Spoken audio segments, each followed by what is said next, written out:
ఒక అమ్మాయి ప్రేమ ఖరీదు. అందరి అమ్మాయిలా కలలు కనే వయసు. మంచి చదువుకి మంచి ఉద్యోగం, తగినంత అందం కూడా. కానీ దేవుని శాపమేమిటో కాస్త అమాయకత్వం. ప్రస్తుతానికి ఆ అమ్మాయి పేరు శ్యామల. ప్రైవేటు ఉద్యోగం చేస్తూ గవర్నమెంట్ ఉద్యోగానికై కోచింగ్ సెంటర్కి వెళ్ళింది శ్యామల. ఇక్కడే శ్యామలకి పరిచయం అయ్యాడు గోవర్ధన్. కౌన్సిలర్ కోచింగ్ సెంటర్లో కొన్నాళ్ళు గడిచాయి. గోవర్ధన్ సివిల్స్కి ప్రిపేర్ అవుతూ వేరే వాళ్ళకి కోచింగ్ ఇచ్చేవాడు. అలా ఇద్దరు కూడా దగ్గరయ్యారు. మాటలు కలిశాయి. అదే ప్రేమ అనుకొని ఇద్దరు ఒకటయ్యారు. దగ్గరలోని గుడిలో దండలు మార్చుకొని గాంధర్వ వివాహం చేసుకున్నారు. అలా 8 నెలలు గడిచాయి. సంతోషంగా ఉన్నారు. అమ్మాయి నెల జీతంతో ఇల్లు గడిచేది ఇక్కడే మొదలయ్యింది. వారి హనీమూన్ గడిచిపోయింది. డబ్బులు కావాలి. రేపనేది ఎలా జరగాలి? మనకు ఏదో ఒకటి చేసుకోవాలి, భవిష్యత్తుకై ఆలోచించాలి కదా అని శ్యామల ప్రతిరోజు అడిగేది. అడగడం కాస్త పోట్లాటల కిందకు మారిపోయింది. ఒకరోజు ఉదయం శ్యామల తన భర్తతో ఒక మాట ఆనందంగా చెప్పింది. తాను తల్లి కాబోతున్నానని. సంతోషంతో గోవర్ధన్ వెంటనే బయటకు వెళ్ళి స్వీట్ తీసుకొని వచ్చాడు. 2 రోజుల తర్వాత గోవర్ధన్ శ్యామలను డాక్టర్ దగ్గరకు పరీక్షలకై తీసుకెళ్లాడు. శ్యామలను పరీక్ష చేసిన డాక్టర్ శ్యామలను కొన్ని నెలల పాటు బెడ్ రెస్ట్ తీసుకోవాలని, లేకపోతే ఇబ్బందులు తప్పవని చెప్పింది. జాగ్రత్తగా ఉండరని హెచ్చరించింది. తిరిగి ఇంటికి వచ్చిన శ్యామల, గోవర్ధన్ కాసేపు పిచ్చాపాటి మాట్లాడుకున్నారు. తెల్లారి లేచి గోవర్ధన్ వంట చేసి శ్యామలను తినమని చెప్పి తాను బయటకు వెళ్ళాడు. సాయంకాలం గడిచింది. గోవర్ధన్ జాడలేదు. రాత్రి అయింది. అయినా గోవర్ధన్ జాడలేదు. శ్యామల కంగారు ఎక్కువయింది. తెల్లవారి అయింది. జాడే లేదు.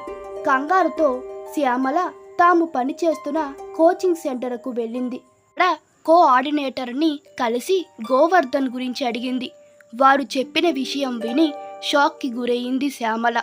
నిన్న ఉదయం వచ్చి తనకు సంబంధించిన పుస్తకాలు, వస్తువులు మరియు డబ్బులు తీసుకొని వెళ్ళిపోతున్నాను, ఇక తిరిగి రాను అని చెప్పి వెళ్ళిపోయాడని. దిక్కుతోచని శ్యామల తిరిగి ఇంటికి వచ్చింది. గోవర్ధన్ మొబైల్ ఇంట్లోనే ఉండిపోయింది. ఇక ఎవరికి చేయాలి, ఎక్కడికి వెళ్ళాలి? దిక్కుతోచని స్థితిలో ఇక లాభం లేదని తన సొంత ఊరికి వెళ్ళిపోయింది. జరిగిన విషయం అమ్మా నాన్నకి చెప్పింది. వారు, నానా గోల చేసి ఇంటి పరువు తీశావు, నీకు బతికేందుకు అని గొడవ చేసి కొట్టి తిట్టారు. 2 రోజులు గడిచాక గోవర్ధన్ ఊరు వెతికి అక్కడ కనుక్కుంటే గోవర్ధన్ అమ్మా నాన్నలు కలిసి గట్టిగా నిలదీస్తే వారి నుండి చచ్చిన సమాధానం. గోవర్ధన్కి నీవు తగిన దానివి కావు, ఎక్కడికైనా వెళ్ళిపో. అంతేకాకుండా భాష కందని మాటలతో అవమానించారు శ్యామలాని.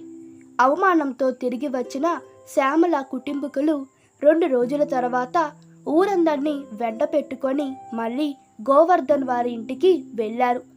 చాలా గొడవ చేసిన తర్వాత శ్యామలను ఇంటిలోకి రానిచ్చారు. మంచి రోజు చూసి వివాహం చేస్తామని అందరికీ భరోసా ఇచ్చారు. శ్యామలను వారి దగ్గర ఉండిపోమన్నారు.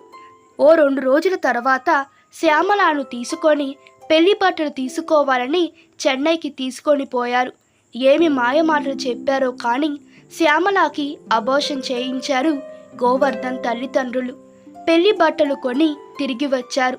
2 రోజులు మీ తల్లిగారింట్లో ఉండు అని తిరిగి పంపించారు శ్యామలను పుట్టింటికి. పెళ్లి కలలు కంటున్న శ్యామల ఉన్న ఊరి నుండి పరారైన గోవర్ధన్ కుటుంబం. ఒక 10 రోజుల తర్వాత ఒక పెద్ద మనిషి శ్యామల ఇంటికి వచ్చి ఒక అగ్రిమెంటు, డబ్బు సంచి ఇచ్చి అగ్రిమెంటు మీద సంతకం పెట్టమన్నారు. అగ్రిమెంటు చదివిన శ్యామల కుప్పకూలిపోయింది. ఆ కాగితంలో శ్యామలకి ఇక గోవర్ధన్తో ఎటువంటి సంబంధం లేదని, ఈ రోజు నుండి విడిపోతున్నట్లు రాసి ఇచ్చిన పత్రం. ఇలా వదిలి పెట్టినందుకు తగిన పారితోషికం ఓ 5 లక్షలు. ఇదేం పని అని సదరు ఆ ఊరి పోలీస్ స్టేషన్కి వెళ్ళి కంప్లైంట్ ఇద్దామని చేరుకున్న శ్యామల అక్కడ గోవర్ధన్ చూసి నిలదీసింది. అక్కడ ఉన్న పోలీసులు శ్యామలకు నచ్చ చెప్పినా ప్రయోజనం లేకుండా పోయింది. ఇంతలో కొందరు సదరు పెద్ద మనుషులు వచ్చి శ్యామల తల్లిదండ్రులతో మాట్లాడి ఆ కాగితాల మీద సంతకం పెట్టించుకొని డబ్బిచ్చి వెళ్ళిపోయారు.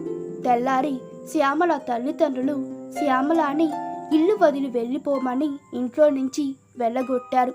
ఒక అమ్మాయి ప్రేమ ఖరీదు ఓ 5 లక్షలు, జీవితాంతం కన్నీరు. ఈ కథ మీకు నచ్చినట్లయితే మీ అభిప్రాయాలు కామెంట్ తెలపండి. Please like, share and subscribe to my channel. Thank you.